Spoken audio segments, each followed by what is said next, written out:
যে দেশে ৯০% লোক অসৎ, সে দেশের মানুষের নেতৃত্ব অসৎ, কর্মকাণ্ড অসৎ। সে অসততার মধ্যে দিয়ে আপনি কিভাবে ভালো কিছু করবেন? শোনেন, অনেস্টি যদি না থাকে, তাহলে আর কোনো কিছুই হয় না। এখানে আমরা সব কিছুই করি লোভে পড়ে। কিছু না কিছু লোভ আমাদের কাজ করে।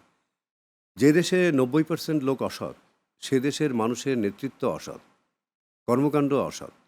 সে অসততার মধ্যে দিয়ে আপনি কিভাবে ভালো কিছু করবেন? এখানে কাস্টিং হয় হলো অ্যাসোসিয়েশন নির্ভর। এখানে গিভ অ্যান্ড টেকের মধ্যে কাস্টিং হয়, অ্যা পারিবারিক সম্পর্ক হয়। ক্যারেক্টারে যায় না তারপরেও কাস্টিং হয়। এখানে বিভিন্ন ধরনের সরোয়ার গ্রুপ আছে, অমুক গ্রুপ আছে, তমুক গ্রুপ আছে। আপনি একজনকে বলবেন আরেক গ্রুপ আপনাকে নেবে না।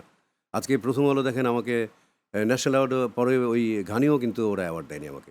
'জোকের' মতো এত ভালো একটা নাটক ছিল, হাজার, হাজার ফোন। সেটাতেও ওরা আমাকে নমিনেশন দেয় নাই। তো 'প্রথম আলো' এক ধরনের বৈষম্য তৈরি করেছে আমাদের শিল্পীদের মধ্যে। এই এইভাবে অনেক চ্যানেল আই বলেন, সবাই একটা কিন্তু কুক্ষিগত ওরা করে তো ফেলেছে। বৈষম্য করলে ওরা তো পুরস্কার দিচ্ছে। অনেকে তো এটার হ্যাঁ, ধারে ওরা তো কাছেও ওই নেই। যে ভিনি ভিসি ভিডি, আমাদের বন্ধু মামুনুল হক আসলেন হুম, এবং হেভি একটা কাভারেজ ভিনি ভিসি আসলেন, জয় করলেন, চলে গেলেন। মামুনুল হক কোথায়? উনি তো নেই তো। অ্যাক্টর না। উনি তো খুবই ভালো অভিনয় করেছে। কিন্তু ১ টা ২ টা। উনি তো স্পেশালিস্ট। উনার কোয়ালিটি অন্য জায়গায়। উনি বড় ইন্টারন্যাশনাল মোটিভেশনাল কাজ করে। সে অনেক ট্যালেন্ট একজন পারসন।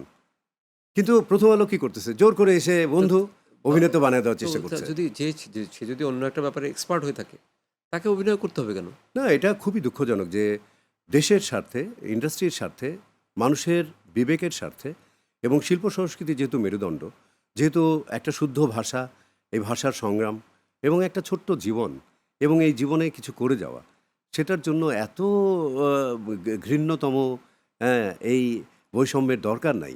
সেকেন্ডে নাই ভরসা, মরে যাবে। বলতে, বলতে আমার অস্থির হয়ে গেলাম। মানুষ কবে মানুষ হবে? না তো আমার এটাই মানে একটু অবাক লাগে যে ধরেন আপনাকে এই যে প্রেস, হুম, প্রেস একটা সিন্ডিকেট। আপনি প্রেসকে ডাকবেন, খাওয়াবেন, টাকা দিবেন, আপনার রিপোর্ট করবে। আমি এমন দেখেছি আমাদের পরে যারা তাহলে আসছে আপনি তারা ১ম নিজেরা, নিজেরা আলোকে ক্লাব বানাইছে। 'প্রথম আলোকে খাওয়ালে কি 'প্রথম আলো' আপনাকে তাহলে অ্যা খাওয়ালয় না পা চাটলে কি করবে আল্লাহই জানে। কিন্তু আমি তো ওই ঘরানার নই। করেননি? আমি বলবীর চির উন্নত মামুষির। শির আপনার আপনার নেহারি আপনার আমারই, কাছ থেকে আমরা একটা আবৃত্তি শুনবো শেষে। শির নেহারি আমারই, নত শির ওই শিখর হিমাদ্রির। ছোট্ট জীবনে কি করবেন? আমি যদি একটা নেগোসিয়েশন করে একটা পুতুল নিয়ে এসে ঘরের মধ্যে রাখি, ওইটা দেখে তো আমার গায়ে জ্বর চলে আসবে।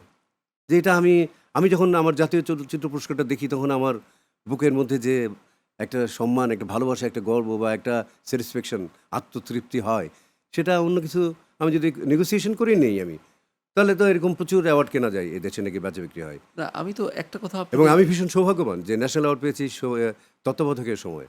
ওহ এই নাইস। বিএনপি আওয়ামী লীগের সময় হলে পেতাম না। দলগত হয়ে যেত তখন। তো এই সব জায়গায় বৈষম্য। তো এইভাবে কি একটা দেশ চলে? এই দেশে এইভাবে কি একটা সৃষ্টিশীল কাজ এগিয়ে যেতে পারে?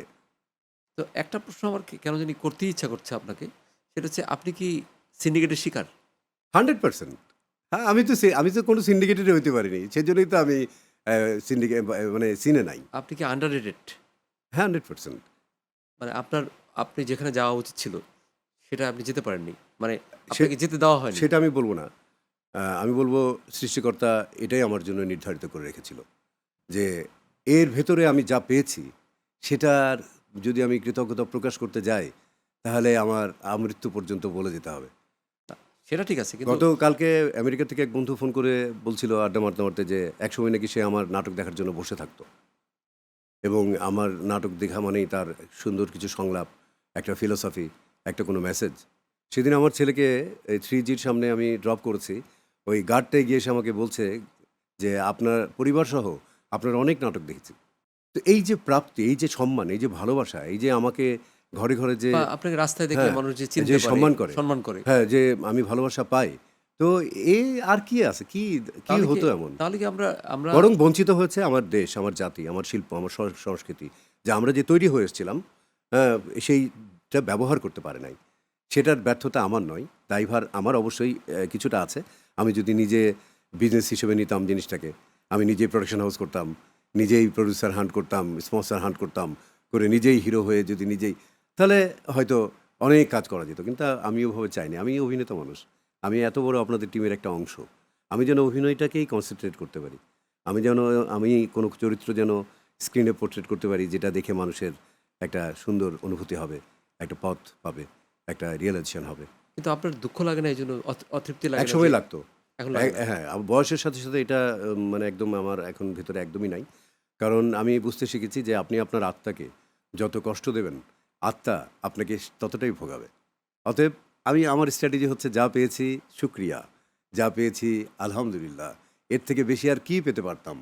রাজশাহী থেকে যেভাবে ঢাকায় এসে আপনি আজকে আমাকে ইন্টারভিউ করছেন, আজকে বাংলাদেশের সর্বস্তরের আম সেরা মানুষ এবং একদম আপামর জনতার যে ভালোবাসা, যে সম্মান, কি চাই আর?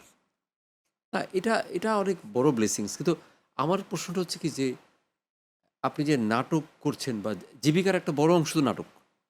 আমি অবশ্য এটার থেকে লাকি আল্লাহ তাআলা আমাকে এই নাটকে আমার অত রিজিক রাখে নাই।